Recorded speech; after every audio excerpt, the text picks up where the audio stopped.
This high pectin found in bananas gives this frozen banana and chocolate ice cream that wonderful creamy texture.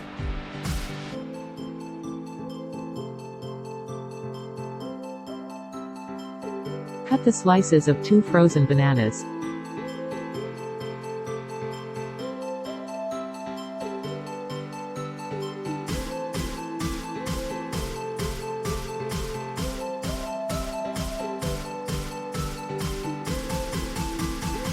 Add sliced bananas in a blender.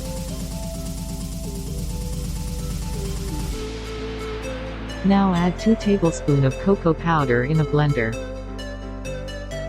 Blend it well. And the delicious chocolate ice cream is ready to eat. Share and watch this space for more easy and quick recipes. Enjoy.